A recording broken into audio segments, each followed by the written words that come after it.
How far would you go to protect the parent you love even when you fear what they might do? This is the heartbreaking story of Nicole Bennett, a young woman caught in a storm of family trauma, secrets, and betrayal. Torn between a father she trusted and a mother she resented, Nicole found herself at the center of a deadly decision she never expected to face. As police unravel the events of one tragic night, hidden recordings and emotional testimony reveal just how blurred the lines can become between love, loyalty, and the law. This full true crime episode dives deep into the human side of a family shattered from within, and the daughter left behind to live with the consequences. Watch the full episode. Like, comment, and subscribe for more emotional and true family-centered crime stories. It was just after midnight on June 4, 2016, when the 911 call came through to the Ashland County Sheriff's Department in Ohio. A woman's voice, shaky but composed, reported that she had just found her mother, 48-year-old Denise Bennett, unresponsive in the living room of their farmhouse. She said it looked like an accident, that her mother must have fallen, but the call wasn't panicked. It wasn't frantic. It was quiet, controlled, almost too quiet. The caller was Nicole Bennett, Denise's only child. When officers arrived, they found Denise slumped against the arm of the couch, her head resting at an unnatural angle. The room was dark. The television still flickered, casting shadows across the walls. There were no signs of forced entry, no signs of a struggle, nothing that immediately pointed to foul play, but something felt off. Her injuries didn't quite match the story of a fall. And the way Nicole stood in the doorway, arms crossed, expression blank, raised more questions than it answered. At first, it looked like a tragic accident. But within days, the story would begin to unravel, and a much darker truth would start to emerge. A family history marked by manipulation, control, and emotional wounds that had never healed. And at the center of it all, Nicole, a daughter raised between two deeply flawed parents, trying to figure out which version of the truth she could live with, and which one she could no longer stay silent about. In the days that followed Denise Bennett's sudden and suspicious death, local law enforcement began working through the scene with painstaking care. On the surface, the home told a quiet story: no broken furniture, no signs of struggle, no shattered glass, or signs of forced entry. But that absence of chaos only deepened the mystery. There were small things. Things that, on their own, wouldn't raise red flags, but together formed a mosaic of discomfort. The pillows on the couch had been rearranged. A lamp was unplugged for no apparent reason. And in the kitchen trash bin, a broken wine glass had been carefully wrapped in paper towels, as if someone had taken extra time not to leave a mess. Detective Eli McGrath, who led the investigation, noted something else. Nicole's demeanor. She was compliant, cooperative, but distant. She answered questions with just enough detail to seem helpful, but never more than necessary. She didn't ask many questions herself, didn't demand updates, never once broke into the kind of visible grief you might expect from someone who had just lost a parent. It wasn't that she was cold, McGrath later said in an interview. It was like she had already processed the loss before it happened. The coroner's report came back within 48 hours. Denise had not died from a fall. The cause of death was consistent with smothering compression to the face and upper neck, with soft tissue bruising around the mouth and nostrils. There was no alcohol or drugs in her system, and the timeline suggested she died sometime between 9:30 and 10 o'clock p.m., hours before the 911 call was placed. That timeline changed everything. Police now believed the death scene had been staged. But who would do that, and why? The investigators turned to Denise's past. Her marriage to Thomas Bennett, Nicole's father, had ended 10 years earlier in a bitter, drawn-out divorce that fractured more than just legal ties. Friends described the marriage as toxic, controlling, manipulative, sometimes verbally abusive. Denise had confided to co-workers that she felt watched even after the divorce, that Thomas always found ways to stay close, even when he wasn't invited. He still lived only a few towns over. And though their contact had supposedly ceased years ago, cell tower data showed something strange. Multiple calls between Nicole and her father in the 24 hours leading up to Denise's death. Detective McGrath pressed further. He requested text message records, which revealed several deleted exchanges between Nicole and Thomas. Even more disturbing, A voice memo was recovered from Nicole's phone, a short audio file recorded 3 days before Denise's death. In it, Nicole could be heard talking to someone in hushed tones, her voice thick with anxiety. "I don't know what you expect me to do," she said. "I can't just make this go away." That recording became a turning point. It was no longer just a case of suspicious death. It was the story of a daughter caught between two parents, one who was gone, and one whose influence might not have ended when the marriage did. As investigators turned their attention toward Nicole's past, a picture began to emerge that was far more complicated than anyone initially expected. This wasn't a simple case of domestic discord, or even the tragic aftermath of a broken home. It was a long-buried story of manipulation, loyalty, and psychological trauma that had shaped Nicole Bennett's entire life. And the closer detectives got to the center of it, the more they realized that Nicole wasn't just a potential witness or a suspect. She was the product of two conflicting worlds, and perhaps the only person who knew the full truth. Friends of the family were hesitant at first, reluctant to speak out. But slowly, as the case gained attention in local media, people began talking. One former teacher recalled Nicole as incredibly bright but withdrawn, always looking over her shoulder, never inviting anyone over after school. A former neighbor described the Bennett household as oddly quiet, where Thomas would park down the street and wait in his car even after the divorce, long after custody arrangements had been finalized. Another family friend remembered that Thomas and Denise had once argued in a grocery store parking lot so loudly that police were called, though no charges were ever filed. What was most striking, though, were Nicole's own writings, recovered from her personal laptop. After investigators received a warrant, dozens of journal entries, some written only weeks before her mother's death, hinted at a girl emotionally torn in half. One entry, dated May 11th, read, "I feel like I owe him everything. He was the one who protected me when she wasn't there. He always listened, even when she said I was being dramatic. But sometimes, I think he says things just to make me hate her." Another entry, only days before Denise's death, was shorter. "She's trying again, pretending to be a mother now that I'm older. But it's too late. He says I should cut her out. Says she's dangerous. But I wonder who's really dangerous." This internal conflict became the focus of a psychological profile ordered by the department. Nicole, they learned, had been raised in a deeply fractured environment where emotional loyalty had long been weaponized. Thomas had allegedly used subtle and consistent manipulation to shape Nicole's view of her mother, highlighting her flaws, downplaying her efforts, reminding Nicole again and again who had always been there. In turn, Denise, perhaps out of guilt or frustration or fear, had withdrawn emotionally, unsure how to reconnect with a daughter who had clearly chosen sides. But what was unclear even now was whether Nicole's loyalty had simply clouded her judgment, or whether it had pushed her to make an unthinkable choice. Detectives decided to re-interview Nicole, not with accusations, but with what they hoped would be an appeal to truth. She met them at the station voluntarily, accompanied by a lawyer, but surprisingly open. Her tone was steady, still polite, still quiet. But when she was shown a transcript of her journal entries pages, she never thought anyone would read. Her posture shifted. She leaned forward, her fingers trembled. For a moment it seemed she might finally break the silence. But instead, she asked for a moment alone with her attorney. What happened next stunned everyone in the room. Nicole didn't confess, but she made a statement, one that reframed everything. "I didn't hurt my mother, but I didn't protect her either."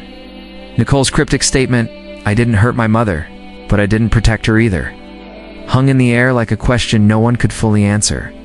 To investigators, it wasn't a confession, but it wasn't a denial either. It was something murkier, more personal. A signal of guilt, yes, but not necessarily legal guilt. It was the kind of statement that suggested a daughter still trapped in the crossfire of emotional warfare between two parents, one of whom was now dead, and the other still pulling strings from the shadows. With that thread dangling in front of them, detectives turned their focus toward the final 48 hours of Denise Bennett's life. Using Denise's cell phone data, home Wi-Fi logs, and Nicole's own GPS data, They reconstructed her mother's movements with unsettling precision. Denise had spent the previous evening at home, no visitors, no phone calls, and no signs of distress. But the next morning, she made several attempts to call Nicole, calls that went unanswered. Then, at 1:16 p.m., Nicole texted her mother, "We need to talk. I'll come by tonight." That same afternoon, Nicole called her father Thomas 3 times in under 90 minutes. The calls were short, no more than 2 minutes each. But what stood out wasn't the frequency, it was what investigators found next. A listening device, something small, discreet, battery-powered, hidden beneath a shelf in the living room where Denise had been found. It wasn't police-issued, it wasn't standard security. It was something personal, planted there deliberately. And it was still active when detectives found it. They rushed the device to forensics, and what they uncovered blew the case open. The recording on the device was fragmented, static-filled in parts, words overlapping. But roughly 2 hours of audio had been preserved from the night of June 4th, including what appeared to be the final moments of Denise Bennett's life. In the first 20 minutes, you hear Denise and Nicole arguing, not screaming, "Eddie!" but a long simmering argument filled with pain. Denise is pleading, trying to explain herself. "I made mistakes, I know that. But I didn't walk away from you," she says. Nicole responds sharply, accusing her mother of only showing interest when it's convenient. There's a pause, then a chilling line from Nicole. "He warned me you'd do this. He said, this was who you really are." Then, silence for several minutes. A chair scraping, a drink being poured. The kind of silence that feels too heavy to be normal.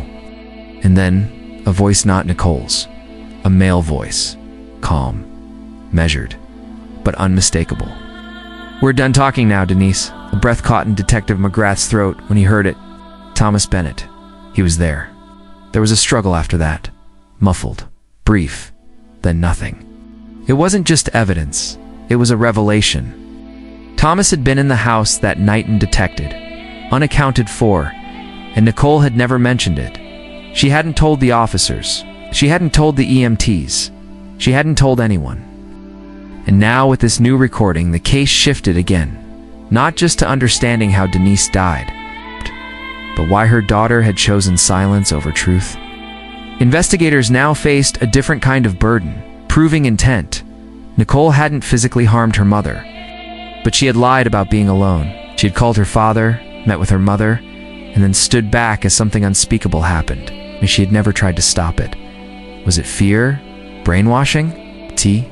All of the above? The district attorney began preparing charges not just against Thomas Bennett, but possibly against Nicole as an accessory to murder. By the time the trial began, the town of Ashland had become a pressure cooker of speculation and quiet judgment. The Bennett case had captured something more than attention. It had cracked open a mirror for people in the community who had grown up in families where silence was a form of survival, where love and control were often indistinguishable. Some believed Nicole was a victim. Others believed she was complicit. And as the courtroom doors opened, everyone was looking for a resolution that felt as complicated as the story itself. Thomas Bennett was brought into the courthouse in handcuffs, flanked by deputies. He was older, now thinner, grayer, but still carried that unsettling stillness that had followed him for years. A man who didn't explode in anger, but simmered with it. His gaze never left Nicole as he was led to the defense table. She sat on the other side of the room, not in the witness box, not yet. She had been subpoenaed by the prosecution. Whether she would testify was still unknown. The prosecution's case was built carefully, piece by piece. The hidden audio recording was the anchor, admitted into evidence with strict parameters. Experts verified its authenticity, confirmed the voices, and laid out the timeline down to the minute. Denise's cause of death was represented with a new narrative. She didn't fall. She was confronted. She was silenced. They called on character witnesses who had known Thomas during and after the divorce. Former co-workers who described his temper behind closed doors.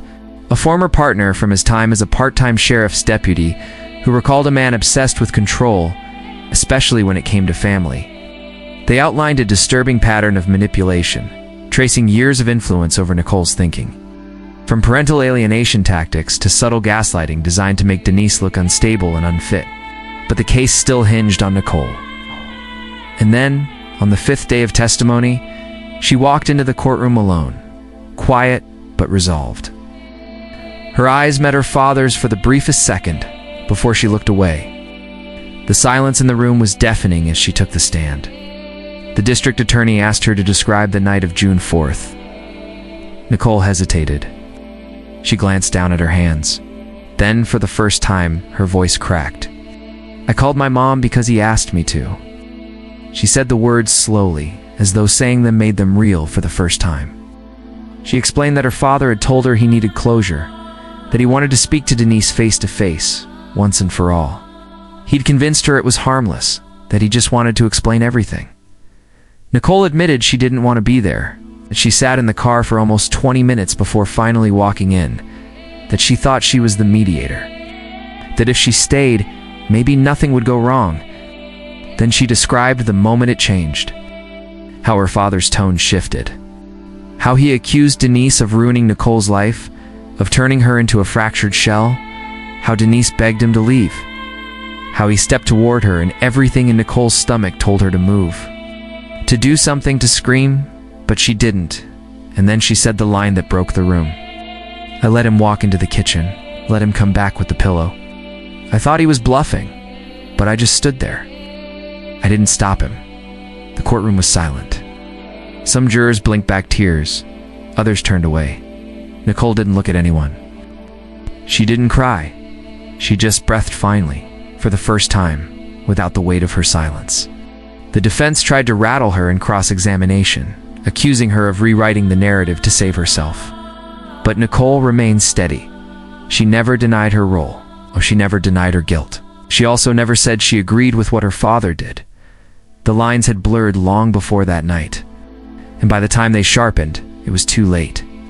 The courthouse had never been so quiet. 12 jurors filed into the box just before 9 a.m. on the 9th day of the trial. The judge, grave-faced and deliberate, called the room to order. The air was thick not with tension, but with something heavier, a reckoning. The kind that doesn't just close a chapter, but ends a legacy. Thomas Bennett sat stiff in his chair, jaw set, eyes forward. He didn't glance at Nicole, not this time. His attorney had given up trying to make him appear remorseful. He was stoic to the end, as if acknowledging guilt would be giving Denise a final victory he'd never allow. And Nicole, seated quietly behind the prosecution team, waited with fingers clenched in her lap, her expression unreadable. The foreperson stood and read the verdict slowly, clearly. "We, the jury, find the defendant guilty on all counts. Murder in the second degree, criminal conspiracy, tampering with evidence." Gasps echoed through the room, though no one had truly expected a different outcome, not after the recordings. Not after Nicole's testimony. Still, the moment felt surreal, like a storm finally breaking after years of still, suffocating air. Stomas's face didn't change. He didn't flinch. But for the first time, his shoulders seemed to sink just slightly as the weight of justice settled onto them. The sentencing was swift. 25 years without the possibility of parole. But justice, as it often does, came with complications. Nicole's fate was still undecided, though she had cooperated fully with the investigation and testified against her father.